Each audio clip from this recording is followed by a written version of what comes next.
True. I'd say the other one. I mean, you talk about just incompetence. I thought the Panthers got screwed. I know, that's the first thing. Tampa Bay Buccaneers defeat the Carolina Panthers 16-14. Now, this game ended up having no implications whatsoever, technically, on the playoffs, just a little bit more added stress. We'll get into the Sunday game between the Falcons and the Saints in a little bit, but the Tampa Bay Buccaneers did beat the Panthers. Man, yeah, the Panthers got screwed by the referees were making bad calls. Offensive pass interference? Offensive pass interference within 5 yards. I mean, everything was going in the Bucs' direction in this one. It felt like even with Baker throwing that really bad interception, Bucky Irving, 26 carries, 85 yards. Definitely the Bucs dominated on the ground game. I was very impressed with their run defense overall. Rico Dowdle had like 1 rushing yard for like majority of this game. They could not get a ground game going whatsoever. Had to rely on Bryce Young. In the rain, too. Yeah, pouring rain all day long. No one really had a great game, in my opinion, for Tampa Bay. Not the receivers that you would expect it, other than Cade Otton. Cade Otton came out and played a great game. He was catching everything that went his way. 3rd down balls, 7 for 94 and a touchdown. Mike Evans, though, 2 catches. Look at that. Tez Johnson, 1. Jalen McMillan, 1. Godwin, 1. Ibuka, 1. Not a lot of great passing plays for the Tampa Bay Buccaneers, but they dominated this one on the run game with Bucky, 26 carries, 85 yards. And the Bucs won this game 16-14, giving themselves this chance to make the playoffs if the Saints had defeated the Falcons. But in another incompetent coaching game, we got to see the Falcons win. The end of an era. The end of an era. Raheem Morris. And Raheem Morris. Fired immediately after the game, or I guess today, basically, like it was whatever after. Man. Tyler Shuck tried. They had that last second drive, and he tried. He played a solid game. I thought Kirk played a really up and down game. He had his moments, but at the same time, man had a couple bad ones. Drake London had a beautiful touchdown catch, but barely any Bijan work. 15 carries, 33 yards, only 10 yards receiving. Jawan Johnson was the leading scorer. If you guys saw the Saints receiver injury report before this game started, their top 4 receivers were all out of this game. Dante Pettis was technically their wide receiver 1. He is their wide receiver 5 on the depth chart. Saints gave themselves a good chance at the end there, threw the touchdown to, Ronnie Bell, I believe, got that touchdown right at the end. But Shuck had the rush. Oh, is it the rush? It was the rush outside. Oh, you're right. He cut the rush outside. I like Tyler Shuck a lot. I do like him. And if I'm the Saints, I'd feel good with If I'm Kellen Moore, I'd feel good about going ahead. With him going into, I mean, what pick they're going to have a decent pick in the draft. I know that came out earlier today. Only 6 wins in the season is not a top 5 pick in the draft. So, but that's fine. You got a quarterback there. You know what I mean. You build in. They'll have their picks and stuff like that. Whereas Atlanta doesn't even have a pick next year. But for Atlanta to have the same record as Carolina and Tampa and be out of it by this season, crazy. 4 straight wins to end the year against the Bucs, Cardinals, Rams, and Saints. But it doesn't matter because the way the season went, you know what I mean? And I'll tell you, who impressed me on Tampa Bay on Saturday, that was the first Saturday game, the Tampa Bay-Carolina game. What's it called? Go up here on Tampa's offense. Because they didn't, what did they do on their receiving stats?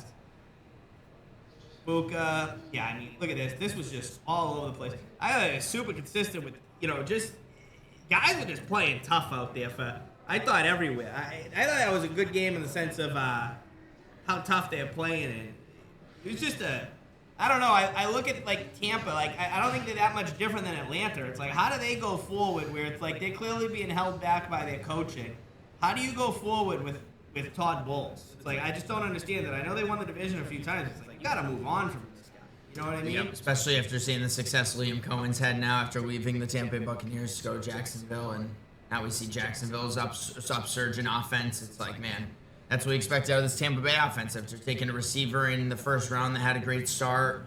Godwin's coming back from injury. In the other game, then Jawan Johnson in the other game, he has 5 broken ribs. You know what I mean? Like, for him to play the way he did yesterday, with what that game meant for them and stuff like that, for him to play like that, he has 5 broken ribs. You know what I mean? It's like, insane. He's catching the ball and you see it. It's just like, I could feel the pain. You know, it's like, I'm sorry, I'm thinking of another one. On San Francisco, I'm blanking. But I go, good Lord, just a great day of football. You know what I mean? This game I thought was awesome. Yep. Jawan Jennings, that's what I was thinking of. Jawan Jennings, yes. A 13-3 defensive masterclass for the Seahawks over the 49ers. Man, did they put on a show all day. Completely stuffed the run all day long. McCaffrey couldn't get going. They even tried bringing Brian Robinson and couldn't get going. The passing game, not a lot of offense for this 49ers. Consistent 3-and-outs. Consistently. Great defense. Early on, third down stops. Mike McDonald put on a masterclass in his defensive game. And I got to say, the running game for the Seahawks absolutely dominated this one, too. I was so impressed with Kenneth Walker. He had one 3rd and 17 play that looked like it was just over, but they kept running that bubble screen. Play of the game. Kept running that bubble screen. Now, mind you, earlier in the game, they ran on the left side and it didn't work. And then they flipped it to the right, got the 3rd and 17. Zach Charbonnet had that huge touchdown run into the end zone. Sam Darnold protected the ball. I know he had that one fumble, but they recovered it back. He protected the ball, didn't throw any interceptions. Brock Purdy had one interception on this one. Mind you, Christian McCaffrey basically handed that ball to the defender on that play. That was a really tough one that was thrown. They were driving into the end zone and bang. He held on to it. They're on the 2-yard line. Just handed it over to the guy. And that was probably the biggest defensive play of this entire game. But man, Seattle went into San Francisco. San Fran trying to take over the 1 seed in the NFC. And Seattle went right in, dominated the way that they've been all season. Seattle lost all their games this year combined by, I think it was only 9 points. 4 plus 3 plus 2. 9 points. Seattle only lost this season by -9 points. To good teams, too. To good teams. Tampa was... And you got to remember, against the Rams, Darnold throws 4 interceptions, and yet Jason Myers still has a 61-yard field goal attempt to win that game, which he missed. In this one, Jake Tongas absolutely mossed Tariq Woolen in that back right of the end zone with no time left on the clock to win that one. And then they lost by, what was their other loss? The shootout to the Buccaneers. If you remember this crazy game that we thought was going to be like an NFC Championship game when the Bucs were 4-1 looking so good. It could have been. And here we are now talking about the Bucs not even in the playoffs. So it could have been. And I'll tell you, I thought McDonald was crazy the first drive of the game when they took 8 minutes off the clock. I know. And then went for it on 4th and goal. It was first and goal. First off, it was from the 1-yard line, and they throw it. And they couldn't get it. I go, on the road, I would have taken the 3 points. You know what I mean? That was crazy. Yeah, crazy. A couple bad decisions. But San Fran, it's just too many injuries. Don't get me wrong, not to take anything away from Seattle, because Seattle's defense, I'm like, that was as good a defensive performance as any team has played. But you could see they're missing Trent Williams. Totally. You could see they're missing their defense. They had McCaffrey's not 100%. You could Trent Williams was obvious. You saw that. Fred Warner as well, obviously. But not taking anything away from Seattle. That was as good as I've seen a team defense play at all this year. They were phenomenal. So now the NFC runs through Seattle officially. A tough place to play. NFC runs through Seattle. We will go over a couple other games because a couple other games have big playoff implications. Raiders, Chiefs, bad game. I didn't watch a second of it. Raiders still lock up the number 1 pick. Yes, even with the win, because the Giants defeated the Dallas Cowboys 34-17. Jackson Dart, by the way, 2 touchdowns. Good for them. Solid game. Good for them. Tyrone Tracy, big game on the ground. Gunnar Olszewski, by the way, 102 receiving yards in this one. I thought that was a fun stat. But the Dallas Cowboys 7-9-1. Only 3 more wins this year than the New York Giants. Kind of funny to think that they had such high playoff expectations just to go 7-9-1. Real quick, all these losers saying the Giants should have dropped that game and all that stuff. Jackson Dart was running a 2-minute offense at the end of the first half, the end of the game, all over the place. They have a quarterback. You got to learn how to win. I would be. Listen, now they got to get the coach right, all that stuff. That was not a situation where let's lose and get the first round pick right there. I completely agree. No, you get it. They're picking 6th in the draft. Regardless, you got to get it right. They're not picking a quarterback. You have this kid there with healthy guys coming back, other first round picks coming back. Neighbors, Scatterboo was like a 3rd round pick. I thought that was as good as this could have went for a terrible season, but make no mistake, an awful season for the Giants. I thought that was ideal in a Week 18 that was just playing for draft. Jacksonville hosted Tennessee in a 41-7 win heading into the playoffs. Jacksonville had a chance technically to win the number 1 seed with a win today, so they did what they wanted to do. 41-7 win. Trevor Lawrence looks incredible going into the playoffs. Continues his hot streak, and the defense, man. Whether it's, their linebackers and Devin Lloyd and Foyesay Oluwakan. Yeah. Love those two. Their D-line's been better. Their secondary's I mean, everything. Everything's put together right now in Jacksonville.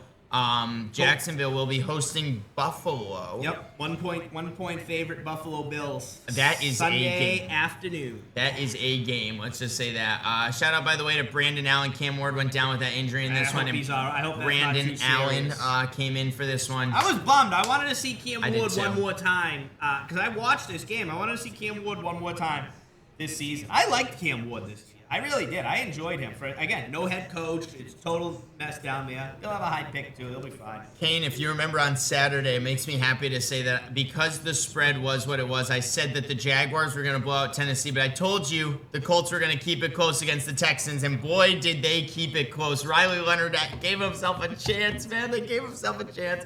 38-30 win for the Texans over the Colts. Man, I was so sad when Riley Leonard didn't put it together at the end there to win this one. Alec Pierce, by the way, I cannot believe dude got ejected.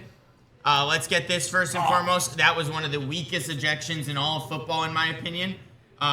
He was yelling at the ref, thinking he got pushed off. Now, mind you, I think he was wrong on the call. When I watched the play, I definitely agreed with the ref that there was no penalty for pushing him into the end zone or anything. I thought he just naturally fell backwards. But man, Alec Pierce, raised the ref's arm like this, I think, when he was walking by, and next thing you know, ejected from the game because of it. Completely took away their deep ball that they had going. But man, Riley Leonard, 3-touchdown game, 21 of 34, 270 yards, 3 touchdowns, including 1 on the ground. Was so impressed with what I saw from him. Phillip Rivers was awesome on the sideline coaching him. He threw that beautiful touchdown pass to Alec Pierce in the back right, a little fade corner route, and Phillip Rivers looked happier than anyone else on the bench. That was so cool to see. He had nice passes that were dropped in the end zone too. I mean, he ended up scoring out of it too. But I mean, you got to feel good with Leonard now. The Colts don't have a first-round draft pick next year. What do you do with Daniel Jones? You got to look. Said in his post game he didn't want it to end like that. Then started and said, "Nah." I mean, you got to feel good with Riley Leonard. How do you not feel good with Riley Leonard headed into next season? At least there's something there. It's a 3rd-round pick, right? No, he was like a 7th or a 6th. Either way, I thought you got to give this guy a shot to play. Yeah, I thought he looked good. What are you going to do, give Daniel Jones $50 million? It's like, again, it was Daniel Jones we're talking about. Not to take nothing away from him or anything like that, but I'm like, this kid's what, 24, 25 years old? He is 23. 23 Not years even old. turning 24 till the beginning of next year. Yesterday against a great defense. Houston was playing yesterday. That wasn't like Houston's like, oh yeah, we're just going into the... No, Houston played. Houston did play. Davis Mills, though, did have to come in the second half of this game and play. Not have to, sorry. The Texans just pulled their starters in the second half of this one, which I thought was really weird. We definitely have to have that conversation about wild card teams with division with playoff spot implications on the line, pulling their starters in the second half of games or not playing at all. Not really understand it. Best offense is looking for weeks, but we decided to give 44. I agree. It should have been Leonard a month ago. He should have been playing a month ago. I do agree. It could have been him. Jags were up 31-7.5, and they must have made a call. That's probably a good point, Kane. That's probably a good point. Oh, I didn't think too much about that. They're scoreboard watching. But I just thought it was interesting because they had the game. Davis Mills comes in, almost loses them this one. But shout out to Tommy Tagia, whatever his name is. Tagai, because this guy not only was supposed to score a touchdown earlier in this game when C.J. Stroud messed up the fullback dive to him and messed up the handoff, but I'm fired up. Thank you, brother. How you doing? Yeah, not only did Tommy C.J. Stroud mess up the handoff to him to try and get him a touchdown on a fullback dive, but then he ended up getting the, what was it, pick six or what? Is that what we're calling it? Was it a fumble into the recovery? I don't even know what you want to call it at the end there. What a touchdown that turned out to be. Texans 38-30 win, secured them the 5 seed, which means Houston now has to go to Pittsburgh. I'll say this about, go back to Houston's offense real quick. Mm-hmm. They got to get something figured out on offense. I mean, how many points did their offense... Well, their offensive line is still bad. No, I know. But I'm saying it's like they got to figure something out because you can't rely on your defense every single week to be scoring your touchdowns the way they are. Like, granted, they're a phenomenal, but what did their offense have yesterday? How many touchdowns? 2 touchdowns, C.J. Stroud. 14 points. It's like, that'll keep you in games. It's like now you're going on the road. Now you're playing against good teams. It's like... We're going to see with Houston. I mean, again, this is a very good defense. They got to get something going offensively.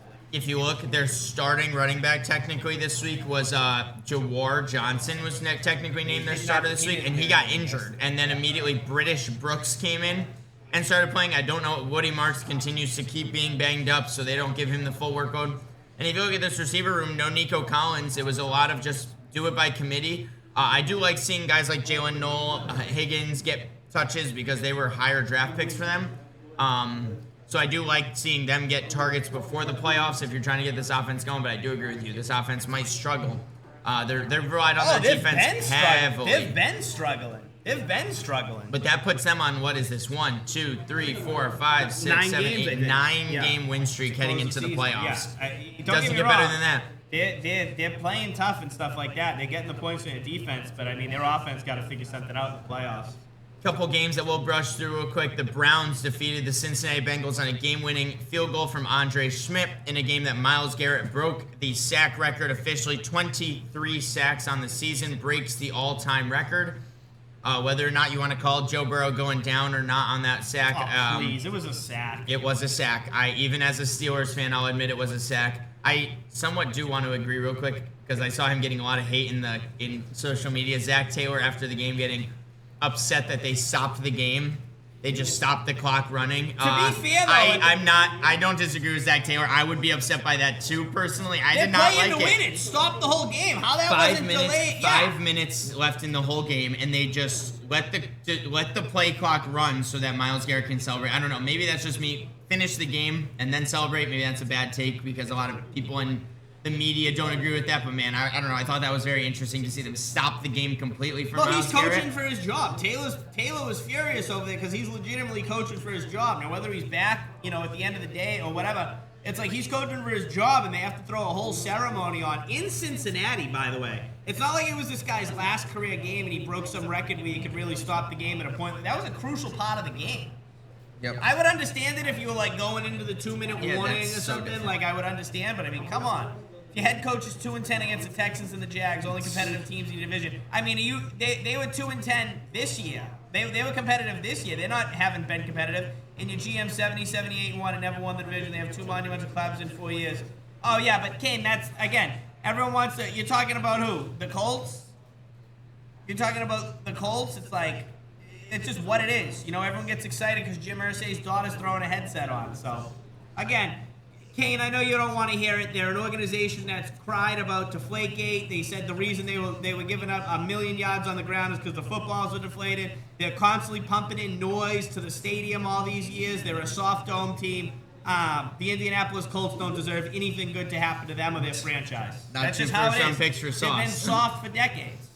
That's another thing, too. You look at that trade they gave up for Gardner, it's like, that's this year's first round and next year's first round pick. That's now, a top 18 pick in this. And you don't have a quarterback under contract for that. Well, you have Ryan Leonard under contract.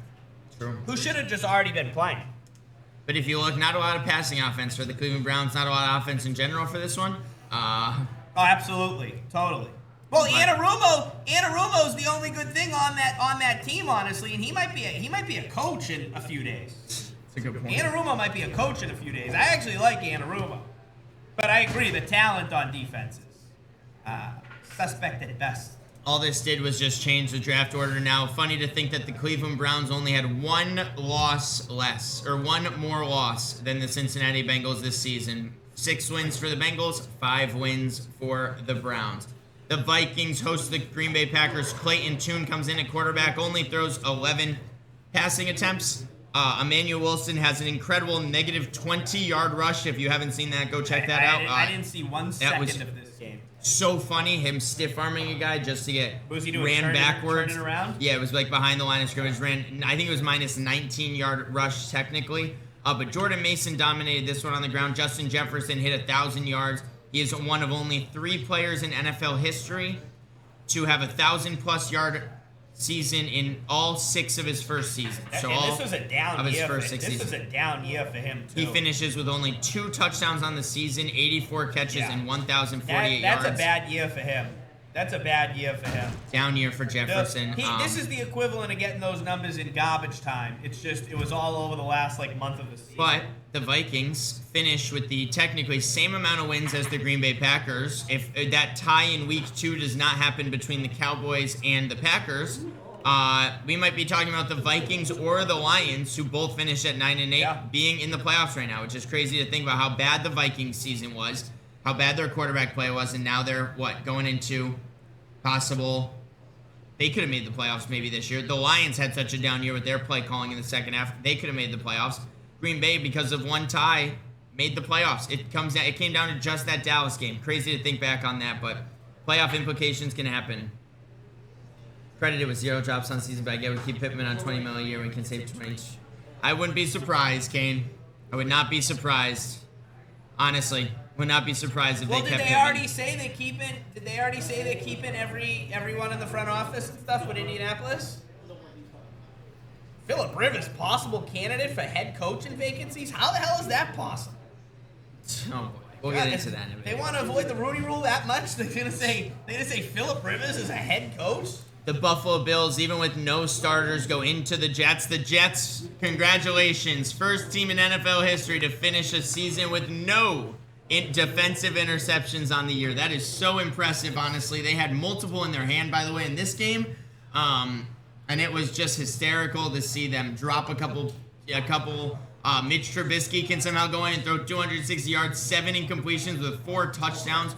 Ray Davis with 21 carries, 151 yards. You want to talk about problems, man?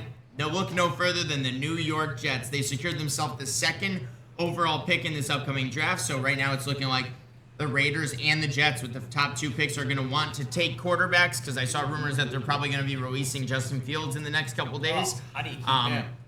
35-8 win brought the Buffalo Bills. Unfortunately, it didn't matter much for the Bills because of Houston winning. Houston kept the 5. But because the Chargers lost and the Bills won, the Bills are now the 6th seed in the AFC. Well, it was much more important for the Bills to close out Ralph Wilson Stadium with a win like that. That was the big thing. I watched a lot of... Chris Berman did a great thing with Thurman Thomas, Jim Kelly, and Steve Tasker on, earlier in the week. Legendary stadium. We lost an all-time great stadium with Buffalo knocking down their stadium. And if you want to know what the real New York team is, the team that plays in New Jersey, no one in New York's tax dollars built that. New York taxpayers funding the Buffalo Bills' new stadium, Highmark Stadium, that'll open up next year. So New York's only real team hits your paycheck week in and week out, because Buffalo's on the road in the postseason. Yeah, 3,700 yards, 36 touchdowns, no interceptions, 111 QBR against the Jets. It's incredible. With Aaron Glenn, who they're talking about is going to be this elite defensive play call, all summer I read that about that.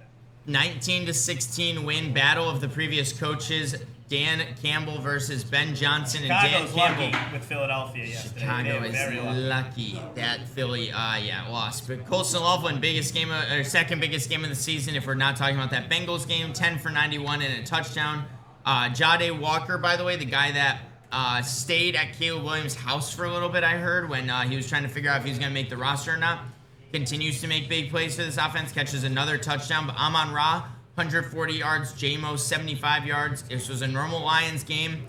But Chicago, all 16 points had to come in the 4th quarter of this one. They had to come all the way back, make this a game. They did make it a game, and then choked it away at the end and lost on a field goal. But Detroit, 19-16 win, ends their season on high hopes, even with missing the playoffs. Chicago, 11-6, secured the number 3 seed in the NFC, the 2 seed, so they will be playing the Green Bay Packers. The 7 seed Green Bay Packers will be going to Chicago. I didn't see when that game is. Saturday night, Amazon Prime.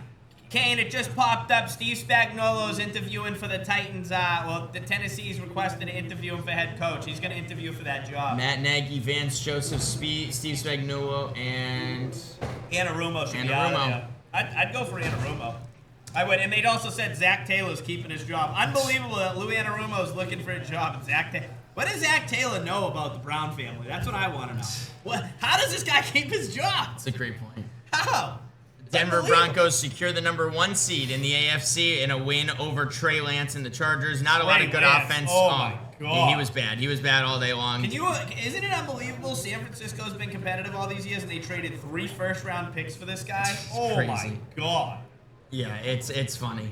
But man, Denver Broncos 19 points. They had a nice offensive showing. Didn't have to do much offensively. I don't even know if they scored offensively, but a touchdown for Jaquan McMillan. The guy on the right was trying to miss the kick. Oh, well, I haven't gotten into talking about the game yet, but don't worry, Mr. Chris. We'll talk about it in a second here. Yeah, good showing for the Broncos. They just game managed the crap out of this game. Their defense did everything they needed to. 3 points, good win. Not much to say. Secured the number 1 seed, and the AFC now runs through Denver. Tough place to play. The Rams, Stafford tries to give himself a little bit of a nudge padding. in the Let's MVP. call stat padding what it is. In the stat MVP padding. caller, but 260 yards, First 4 and goal touchdowns. on the 5, up 3 touchdowns. So call it what it is. Stat padding. I was impressed though. Puka had a couple incredible catches in this one, man. He continues to just be better and better every single week. He had a couple of plays that got like a good play, and then it got brought back, and then made another play to make up for it. I thought that was crazy. But Puka 10 for 76 and a touchdown. Parkinson 2 touchdowns. Higbee a touchdown. 4 total touchdowns for him. For Stafford, and the Rams go to 12-5. The Rams now are going to Come on. Carolina. There you go. They're going to Carolina, 5-4 seed. Where they lost. Where they did right lose. after Thanksgiving. Where they did lose. Stafford threw that pick, and yeah, 37-20 win. Not much to say about the Cardinals other than, man, Michael Wilson.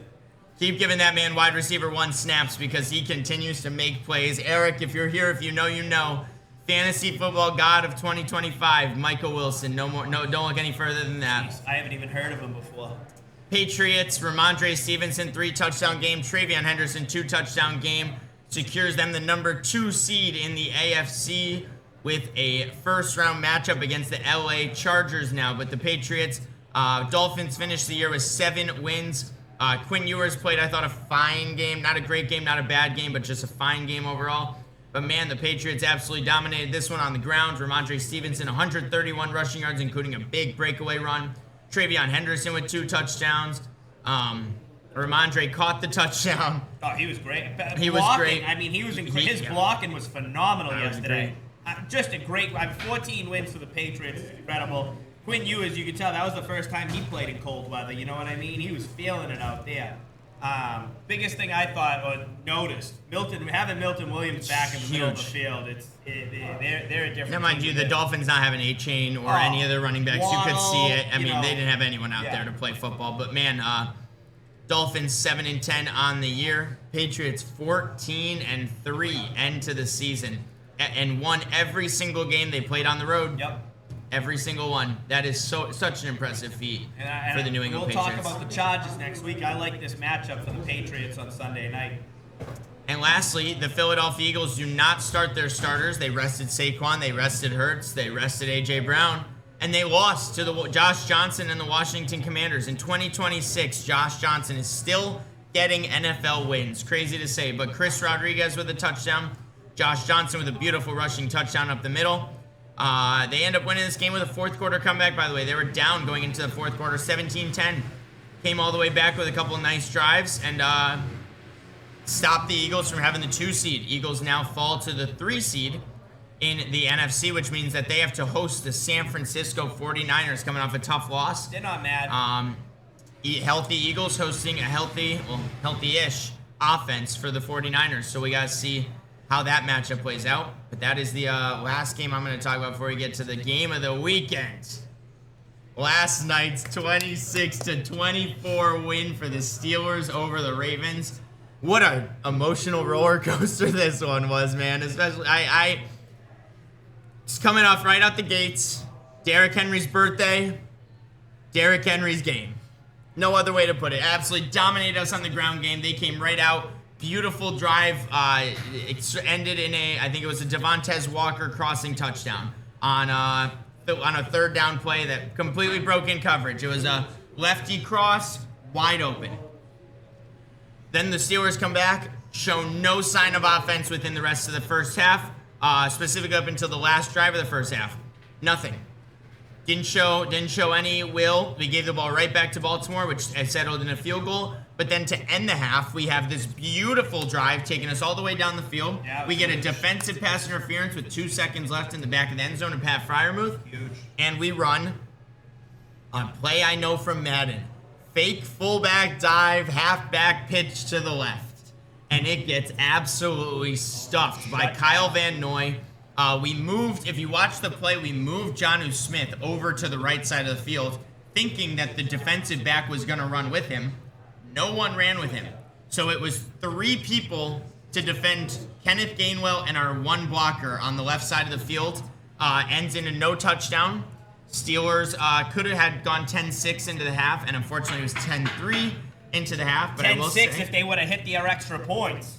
But then we came back in the second half and we did what I thought we were going to do, and we ran the QB sneak finally, because if you guys remember that 4th and 1 and 7/8 is what I called it to my roommate, because we were basically, it was 4th and 2. We decided to run a QB sneak where Cam Hayward pushes his little brother Connor Hayward, and it gets us basically 1.5 yards. The problem was we were basically down 2 yards, so does not convert. But then we get to the goal line, we run the exact same play. Cam Hayward pushes his brother in, touchdown Connor Hayward. This game goes pretty even, 13-13. And then the 4th quarter happens.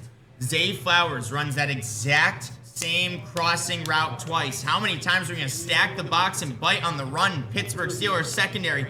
Specifically you, Jalen Ramsey. I'm looking specifically at you because you are supposed to be that deep safety in the Minkah Fitzpatrick role. And multiple times yesterday, you got absolutely torched by Zay Flowers or Devontae Walker on that cost him the left season. street. Should have cost us the season. Not only that, costed us on that Isaiah Likely catch on that last play just because he went for the pick instead of trying to go for the pass deflection. I thought we were done after Likely made that catch. Trust me, Mr. Chris, I was sitting on my couch just sad, just straight up done. Like I thought the game was over, but. Gotta say, a couple things about this game. Also, first and before foremost, you get on there, the miscommunication That's what I was between gonna talk Jackson to and right now. Hopkins. Oh, I that know. was a killer right there. And all this talk about Lamar Jackson my God. not going to OTAs isn't a big deal. Yeah, well, when you can't get on the same page as your receivers in January with the playoffs on the line, it means something. Yep, DeAndre Hopkins standing at the first down mark. Same with on that play, Rodgers, too. and, Same with Rodgers with the helmet going out. And he's blaming everyone else except himself up there. For the Steelers to waste all those timeouts and for Baltimore to have all those timeouts at the end of the game. And All for the of them. Steelers to win, shame on the Ravens for losing all that. of them, man. It was incredible. That Yeah, seemed like it was a game of who wanted to lose it most. which coach wanted to get fired more. Yes. To talk about the helmet stuff, that was an absolutely insane moment where we're just letting the clock run. We have this great play, by the way. Great 3rd and 10 call. We call a timeout, but great 3rd and 10 to Pat Freiermuth. Before you get there, why'd they use the timeout after the Freiermuth play? What are you doing where you can't get a 40 playoff? seconds. What are you doing? You got a first down and you get a We first get and the goal. 3rd and How 10. the hell do you use a timeout? Mind like you, that? 3rd and 10 after timeout. If we call a timeout, we draw up a 3rd and 10 play. It works to absolute perfection where it's a play that should have stopped the drive. And then 40 seconds go by. Rodgers is looking around, standing there. He's trying to, you can see him going like this, like he can't hear. All season long, all I heard was, Rodgers controls your offense. Rodgers controls your offense. And we got to start having conversations. Who's really in control of this offense? Because, Arthur Smith is really calling at least Arthur Smith is calling what formation we're got to be into. Because I know Rodgers makes his audibles. He does all that good stuff. With that happening because clearly the helmet went out. You know what I mean? You've been in the league. That's why you're still in the league at this time. You see it. He can't move around anymore. It's like you're there because your knowledge, and when something like that happens, that was a playoff game last night. I know it wasn't technically, but it's win or go home. You got to just snap that ball right there and do it, because that would have been the biggest story of the day if they lost that. There was no reason at all for them to blow those timeouts down there. None. I agree. None. Had Kenneth Gainwell a couple easy passes. Wasn't hitting him.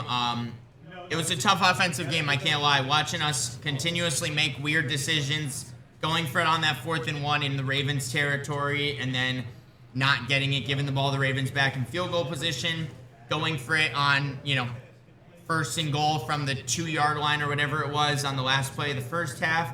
A lot of questionable calls from both teams in this game. Zay Flowers, though, got to give him credit. Lamar Jackson had the best play of this game. By far, Lamar Jackson had the play of the game. It was a 3rd down and a short, and we have 2 defenders I mean, standing within a second of him, wrapping him around. And Lamar gets out of it. Carroll, vamonos. Points him up. Is it official? Yep. Wow, Pete Carroll fired after one season. Good. But man, Lamar Jackson is getting like wrapped up by Highsmith and Keanu Benton. Sneaks right through them, points up, whereas Zay Flowers has Patrick Queen on him. Patrick Queen, by the way, played a terrible game. Do you want to say that out loud against his former team? Because I thought he was the MVP of our game last time against the Ravens. Terrible game today, or yesterday. But, oh my God, I can't believe I'm saying this. We drive all the way down the field, and Calvin Austin gets a broken coverage touchdown up the left sideline. I don't know what Baltimore was thinking, running a short zone on that second down. And I don't know if you saw the Aaron Rodgers emote, but he did the little jump fist bump. That was awesome. Yeah, he got an inch and a half off the ground. That was awesome. He jumped. Rodgers earlier in this game, by the way, had a 6-yard run that he could have gotten the first down on, did not stop his feet, but later in the game had a 3rd and 9 that he ran right through the first down yardage. I was so proud of him in that play because earlier in the game he did not trust his legs, and then he had a play where he did. He was right not to, because he had the angle. There was that big play on 3rd down. It was second down. It was a 2nd and 7.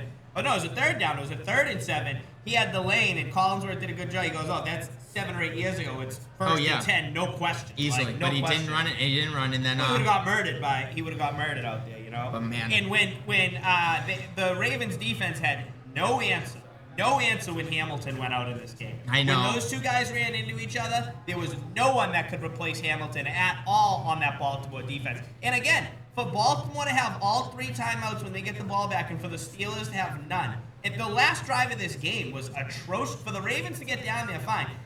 44 yards, you have the timeout. It's like, get up there and hand the ball off to Derrick Henry. What happened to Derrick Henry again? What is it? The Patriots game, he doesn't play the last 8 minutes?